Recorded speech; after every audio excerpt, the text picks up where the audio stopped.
palavra Frei Gilvander, da Comissão Pastoral da Terra. E não sei ainda se a Gabriela continua conosco na reunião também, todos os presentes e as presentes na reunião. Então, quem está falando aqui é Frei Gilvander Luiz Moreira, da Comissão Pastoral da Terra. Embora eu esteja muito indignado com essa proposta de despejo, eu vou tentar ser propositivo aqui. Humildemente, quero tomar a liberdade aqui de dar algumas sugestões concretas para o encaminhamento de uma forma que eu penso que é a mais justa de ser encaminhada a situação.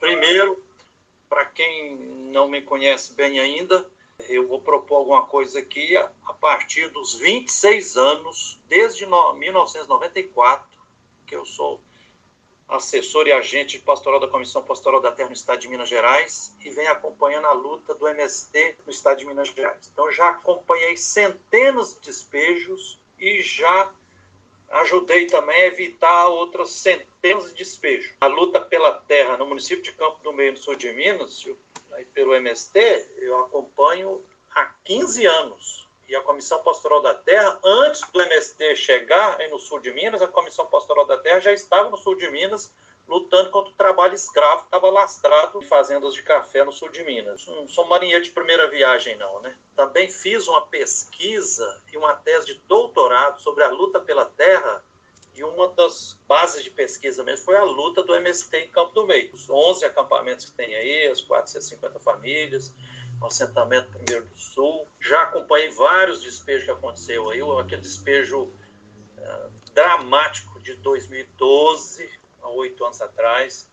Então, com base em tudo isso aí, e propor aqui algumas sugestões concretas, inclusive para a oficial de justiça Larissa e para o nosso tenente-coronel Afrânio e os outros comandantes da PM. Somando tudo, a partir das colocações até aqui, dos representantes do MST aí, da Defensoria Pública, do Ministério Público, que eu conheço, eu acho que é um absurdo dos absurdos estarmos falando nessa eventualidade de um despejo. Esse assunto não deveria estar nem em discussão.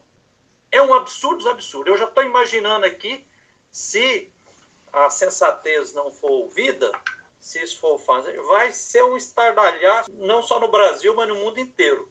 Né? Porque é um absurdo. Em tempo de pandemia, está discutindo despejo? Isso não deveria estar nem na ordem do dia. Né? Então, a primeira pergunta que eu falo é assim, qual a necessidade desse despejo agora durante a pandemia? Qual a necessidade? Não tem necessidade de se fazer esse despejo agora. Não tem necessidade. Já está por demais comprovado no Brasil e no mundo que as situações que geram aglomeração e desrespeito à quarentena, ao distanciamento físico-social aí, faz pandemia alastrar doidado. Tem um monte de casos aí. Aconteceu uma festa, todo mundo pegou coronavírus.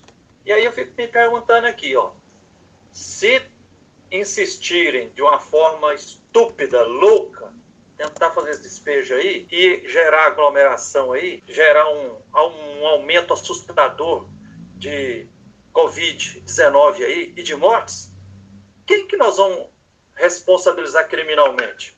O governador Zema, o secretário de Segurança, o comandante-geral, o tenente-coronel Afrânio e os outros comandantes, todos os policiais, a oficial Larissa e o outro oficial, o prefeito de Campo do Meio. Quem que vai ser responsável pelos mortos que aconteceram em consequência de uma imprudência dessa? Então, em nome da pandemia, esse já é um motivo suficiente.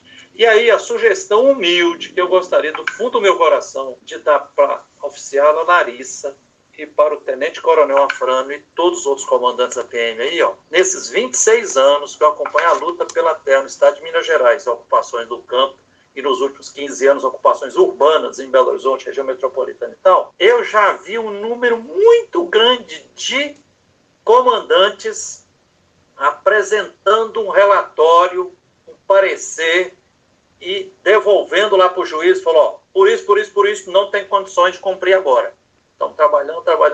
O oficial de justiça já vi também. Então, essa é a primeira coisa. Eu sugiro que a oficial de justiça Larissa e o outro oficial dela façam um relatório, colocando toda a argumentação, que pode ser a partir até do áudio dessa reunião aqui, os dados tudo, e fundamentar e devolver para o juiz lá. Falou, por a questão da pandemia, pelo risco de espalhar esse Covid, e não tem condições, porque a área não está clara, né? A Defensoria Pública e o Ministério Público estão alegando, e tem agravo julgando, é 26 hectares, e já foi cumprido, não é 52 e tal. Os comandantes da PM, Tenente Coronel Afrânio, os outros, podem fazer a mesma coisa. Por exemplo, aqui em Belo Horizonte, a ocupação chamada Torres Gêmeas, no bairro Floresta, 2 prédios com quase 30 andares de altura, ficou liminar de reintegração sem cumprir por 16 anos. Por 16 anos. O coronel Sandro Teatini, que foi comandante da tropa de choque, que me mostrou para o Frei Gilvander. E eu perguntei, por que não? Não, Frei Gilvander, nós fizemos um relatório e mostramos para o juiz que era impossível fazer aquele despejo das Torres Gêmeas sem matar as pessoas. E ficou 16 anos. Já vi um monte de ocupações aí, ficar 5 anos, 8 anos, 10 anos ou mais, sem cumprir. O ano passado, a PM de Minas fez um despejo lá em Miravânia, no norte de Minas, tinha 20 anos de ocupação. Então, por que não pode esperar mais? Então, tem motivos de sobra para a PM apresentar um relatório justificando que não tem condições de se cumprir isso agora. Colocar todos os argumentos aí que a Defensoria Pública, através da competente doutora Ana Cláudia Alexandre está apresentando, que o procurador, doutor Afonso Henrique de Miranda, apresenta, as várias ilegalidades recheando essa decisão aí, as questões da pandemia e tudo, para justificar isso. Por que lembrar? Olha, tanto a oficial de justiça quanto os PMs são funcionários do Estado. E nenhuma pessoa, nem funcionário do Estado, não está obrigada a cumprir nenhuma lei ou regra injusta. Jesus Cristo já ensinou isso e deu testemunho. Leis e regras, a gente deve respeitá-las se elas forem justas, legítimas, sensatas. Então, ainda mais aí com um monte de irregularidades como esse aqui, além do que a doutora Ana Cláudia colocou, e o procurador doutor Afonso Henrique, eu lembro nessa decisão do juiz da Vara Agrária, aí, depois homologada antes da pandemia, é importante lembrar, isso mudou o cenário gravemente. Se o desembargador for sensato, eu queria, um dos encaminhamentos é esse, Eunice, levar essa ata, esse parecer aqui imediatamente para o desembargador. Foi em 21 de janeiro que você decidiu. Não tinha nada de pandemia no horizonte. Agora, se ele tiver uma postura sensata, ele vai voltar atrás e rever essa decisão. Depois, eu queria alertar aqui, para o Tenente Coronel Afrânio, para a oficiala, né? A oficiala Larissa citou, são poucas pessoas, são 30 pessoas, 16 pessoas. Não, atenção, se eu estou indignado, e fiquei indignado já no início da reunião, que apenas porque eu ouvia a Gabriela falar, uma reunião para encaminhar o despejo, eu já fervi o sangue de indignação aqui. O cumprimento dessa medida lá não vai envolver apenas essas 30 e poucas pessoas, ou essas 16 famílias que estão lá, vai envolver as 450 famílias e todos os assentamentos do MST que tem na região ali, toda a rede de apoio. Você já imaginou o seguinte, se chega lá um grande aparato tudo e essas 450 famílias se aglomeram lá e tudo e espalha coronavírus no meio desse povo inteiro. Então nós não podemos fazer uma loucura dessa. Depois, essa decisão judicial, ela está desrespeitando a Constituição no tocante, não está respeitando um dos princípios basilares da Constituição, que é o respeito à dignidade da pessoa humana, não está respeitando a questão da função social da propriedade, está muito bem escrito lá.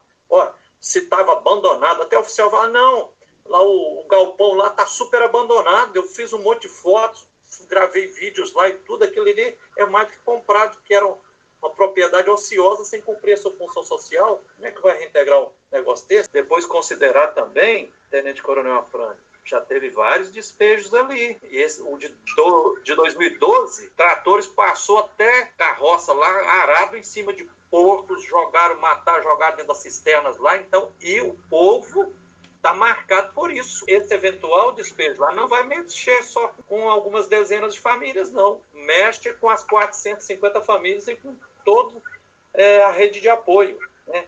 Alerta para isso. 11 acampamentos, tem um assentamento lá, tem assentamento em Guapé, que a oficial de justiça, junto com o outro oficial, faça um relatório e apresente uma série de justificativa para o juiz lá, precar, dizendo por isso, pela questão da pandemia, não tem condições. Eu já vi isso muitas vezes acontecer. O oficial devolve o mandado de despejo, com despejo, com essa justificativa.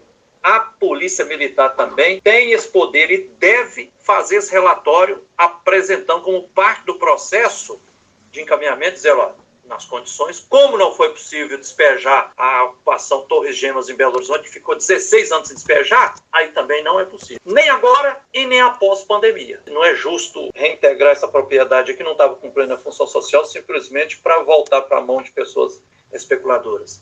E quero, Eunice, terminar minha fala aqui, respondendo aqui a todas as pessoas que, infelizmente, insistem a se referir às ocupações, sejam urbanas ou do campo, como sendo invasão. Não é invasão. Para demonstrar a legitimidade das ocupações, o ministro Luiz Vicente Sernichiaro, da 6ª turma do Superior Tribunal de Justiça, no habeas corpus 54/72, afirmou, abre aspas, os sem terra, ao proceder à ocupação, não praticam um esbulho possessório, já que eles investem contra a propriedade alheia, não dolosamente, para a prática de usurpação, mas sim dominados pelo interesse de provocar a implementação da reforma agrária. O ministro Sernichiaro afirma que o movimento popular visando a implantar a reforma agrária não caracteriza crime contra o patrimônio, configura direito coletivo, expressão da cidadania, visando a implantar programa constante da Constituição da República. A pressão popular é própria do Estado de Direito Democrático, diz o ministro Sernichiaro, dia 8 de abril de 1997. Ocupação não pode ser confundida, identificada como esbulho possessório ou alteração de limites. Não se volta para usurpar a propriedade alheia. A finalidade é outra. Ajusta-se ao ordenamento jurídico, sendo a expressão do direito de cidadania. Eu repudio com veemência todo mundo que se refere às ocupações como se fosse invasão. Invasão é se alguém está morando numa casinha, lá você chega lá armado e expulsa aquela pessoa. Não. Agora, ocupar uma área que está sendo ociosa, sem cumprir a sua função social, por um grupo coletivo que está lutando por um direito inscrito na Constituição, e então assina embaixo da proposta do doutor Afonso Henrique aí de encaminhar a decisão ata dessa nossa reunião para a Comissão dos Direitos Humanos da Câmara Federal, o desembargador aqui. Acrescento também, eu acho que vale a pena, importante enviar também para a Comissão dos Direitos Humanos da Assembleia Legislativa, e termino a minha fala colocando a proposta, como fruto dessa reunião aqui, a mesa de negociação de água, a partir dessa reunião de hoje, dia 7 de julho de 2020, defina que é impossível se fazer esse despejo agora durante a pandemia. Vai continuar as tratativas e fazer essas propostas aí. Após a pandemia, poderemos voltar a conversar. É isso, obrigado.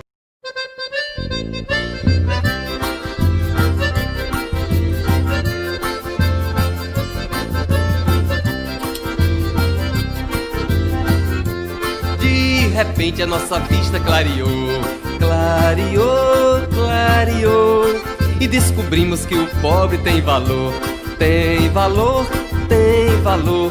De repente a nossa vista clareou, clareou, clareou.